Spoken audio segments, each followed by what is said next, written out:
I had been working the graveyard shift at a small 24-hour gas station just outside of Flagstaff, Arizona for about 3 months when things started getting weird. The place was a little run down, sitting at the edge of a long stretch of highway where truckers and late-night travelers occasionally stopped for gas and snacks. It wasn't the kind of place you'd hang out in unless you had to. I had taken the job because it was easy money and because I thought I'd have hours of peace to read or scroll through my phone when no one came in.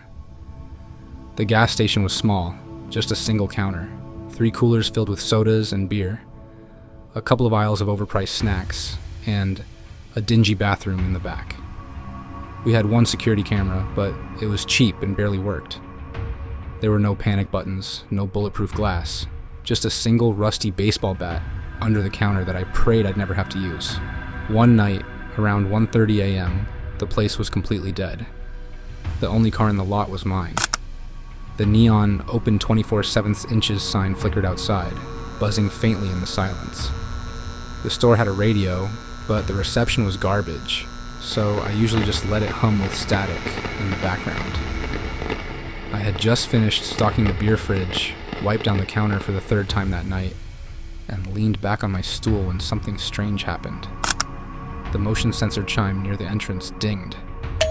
I looked up, expecting to see a customer, but the automatic doors didn't open. I frowned. The doors were old and sometimes stuck, so I figured someone might be outside trying to get in. I stood up, walked around the counter, and stepped in front of the glass entrance. No one. The highway was completely empty, the dim glow of the streetlights casting long shadows across the parking lot. There wasn't even a car pulling in. Weird. I shrugged it off and went back to my stool, scrolling through my phone. About 15 minutes later, the chime went off again. This time, when I looked up, the doors slid open. A man walked in. He was tall and thin, wearing a dark hoodie with the hood pulled up, casting his face in shadow. His jeans were too loose, the fabric bunched around his scuffed-up sneakers. Something about the way he walked, slow, deliberate, set me on edge immediately. "Hey," I said, keeping my voice neutral. "Need help with anything?" He didn't answer. He walked straight to the back of the store, disappearing into the aisle near the coolers. I waited. Customers acting weird wasn't exactly new to me. Sometimes people came in high, drunk, or just plain strange. But something about this guy was different. I leaned over the counter slightly, trying to watch him without looking like I was watching him. He wasn't looking at the drinks. He was just standing there, his back to me, facing the cooler doors, not moving. Then, after about a minute, he turned his head just enough for me to see part of his face. He was looking directly at me. I snapped my gaze back to my phone, pretending I hadn't noticed. My stomach twisted with unease. Minutes passed. I pretended to scroll through Instagram, but I was hyper-aware of his movements. Finally, I heard the soft creak of the cooler door opening. A few seconds later, the man walked toward the counter, holding a single bottle of water. I forced a smile. "That all for you?" He didn't say anything, just slid the bottle onto the counter. I rang it up. $1.50. The man reached into his pocket, pulled out a few crumpled bills, and placed them on the counter. I picked them up, rang up the sale, and slid the change back, but he didn't take it. He just stood there, staring at me. The silence stretched on for so long that my pulse started pounding in my ears. Your change," I said, pushing the coins closer to him. Slowly, he picked up the water bottle, turned, and walked out, leaving the change behind. The chime rang as he stepped back into the night. I let out a breath I didn't realize I had been holding, but something still felt wrong. I watched him through the glass as he walked toward the lot, but instead of getting into a car or walking toward the highway, he just stood there, about 20 feet away, right on the edge of the dim light from the street lamp, just standing there, watching me. I shifted uncomfortably, trying to act like I didn't notice. Maybe he was just waiting for a ride.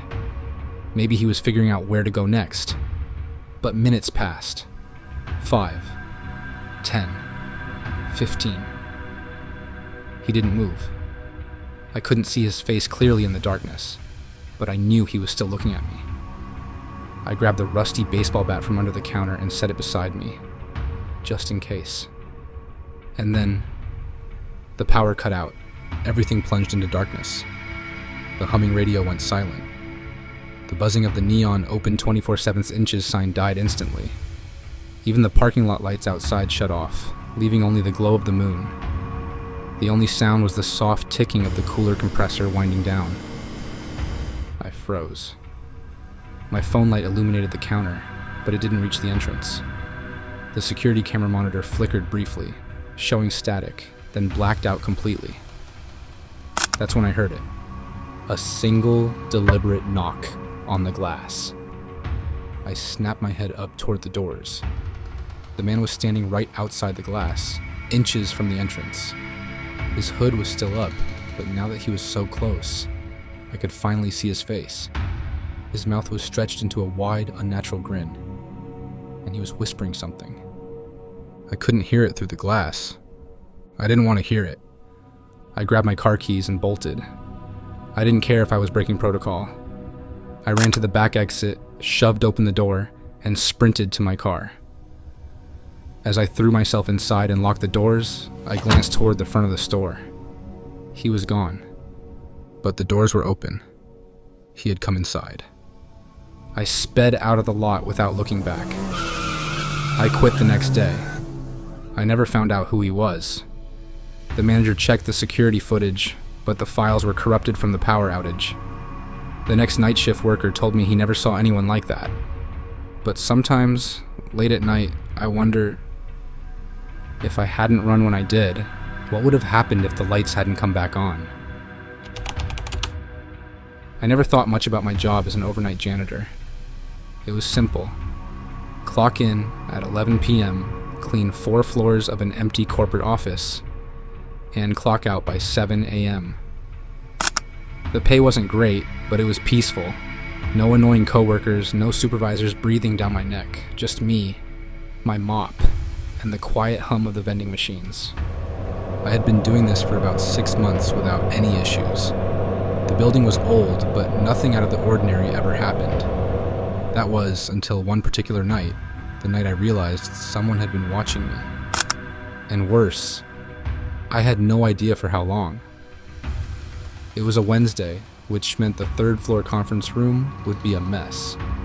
The daytime employees always had some kind of meeting, leaving behind half-empty coffee cups and snack wrappers. I started my usual routine, working from the top floor down. The 4th floor was easy, mostly empty offices, just some dusting and vacuuming. The 3rd floor was a disaster, like always. I sighed as I wiped down the long conference table, thinking about how little these people cared about the janitorial staff. I had just emptied the trash bins when something odd happened. I heard a door shut. Not loudly, just a soft, deliberate click. I turned toward the hallway. All the office doors were supposed to be locked after 6 p.m. No one else was supposed to be in the building. My stomach tightened. Maybe it was just my imagination. I finished up and moved to the 2nd floor, trying to ignore the nagging feeling that something was off. By 1:30 a.m., I was finishing the 2nd floor bathrooms when I heard the elevator ding. I stopped. That didn't make sense. The elevators required a security badge to operate at night. The only way it could move was if someone from security had called it, or if someone was inside. I stepped out of the bathroom and looked down the hall, just in time to see the doors sliding open. 2 people stepped out. A man and a woman, both wearing office attire, walking side by side as if they had just finished a late-night meeting. The man was holding a briefcase, and the woman was holding a coffee cup, still steaming. Neither of them acknowledged me. They walked down the hallway, turned a corner, and disappeared toward the break room. I frowned. The security team never told me about any late workers. I was supposed to be the only person in the building. I reached for my radio and called the front desk. "Hey, are there still employees working tonight?" I asked. There was a long pause before the security guard responded. "No, the building's empty," he said. "Why?" My throat tightened. I looked down the hallway where the two people had gone. The break room was dark. I stepped toward it, my heartbeat picking up. The chairs were neatly pushed in. The coffee machine was off, unplugged. There was no one there. No coffee cup. No briefcase. No sign that anyone had been there at all. I stood frozen for a long moment before shaking my head. Maybe I was just seeing things. Maybe I was tired. I went back to cleaning. By 3 a.m., I had made it to the lobby. That was when I remembered. I needed to grab extra paper towels from the basement storage room. I hated the basement. It was a long, narrow hallway lined with old filing cabinets and storage lockers, all coated in dust.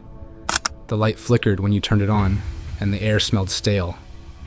I hurried down the steps, flipping the switch. The fluorescent bulb flickered to life, buzzing softly. The supplies were kept in locker 21 at the very back. I grabbed the key from my pocket and made my way down the row. As I reached for the locker handle, something made me stop. The locker next to it, locker 20, was open by an inch. That was strange. None of these lockers were supposed to be unlocked. I nudged it open a little more. Inside was a small mattress, a blanket, a plastic water bottle, a half-eaten granola bar. My breath hitched. Someone had been living down here. I stepped back, my heart pounding, and then I heard a soft exhale behind me. I spun around just as something moved between the shelves. A man, thin, filthy, his clothes wrinkled and stained, was standing at the end of the aisle. His eyes were wide, bloodshot, and locked onto me. I staggered back, my hand gripping the locker for support. For a moment, neither of us moved. Then, in a low, raspy whisper, he said, "You weren't supposed to find this." My fight-or-flight response kicked in. I spun and bolted for the stairs. Behind me, I heard footsteps pounding on the concrete. He was running after me. I tore up the stairs 2 at a time, my pulse hammering. As I reached the top, I yanked open the heavy door and slammed it shut behind me. I grabbed my radio, my hands shaking. "Security! Someone's in the basement! Call the cops!" I gasped. There was static, then... "What? Who?" "A man. He was hiding down there. He chased me." I heard a muttered curse on the other end. "Stay put. I'm checking the cameras." I backed into the lobby, breathing hard, my eyes locked on the stairwell door. But it never opened. By the time the police arrived, the basement was empty. No sign of the man. No sign that anyone had been living there. But when security checked the footage, that's when things got worse. They pulled up the basement camera from that night. At 2:30 a.m., while I was still upstairs, the locker door creaked open. A man, the same man I had seen, stepped out. And then for the next 30 minutes, he just stood in the dark, watching the basement door, waiting. At 3 a.m., when I walked in, he had already been hiding behind the shelves. I had been feet away from him the whole time. The last part of the footage made me feel sick. At 6:45 a.m., just before my shift ended, he stepped out of the locker again. This time, he wasn't alone. 2 other people stepped out after him. A man and a woman, both dressed in office clothes. I had seen them before. I had seen them step out of the elevator earlier that night. I quit that morning. To this day, I don't know who they were. I don't know how long they had been living in that basement. And worst of all, I don't know how many nights they had been watching me before I finally noticed.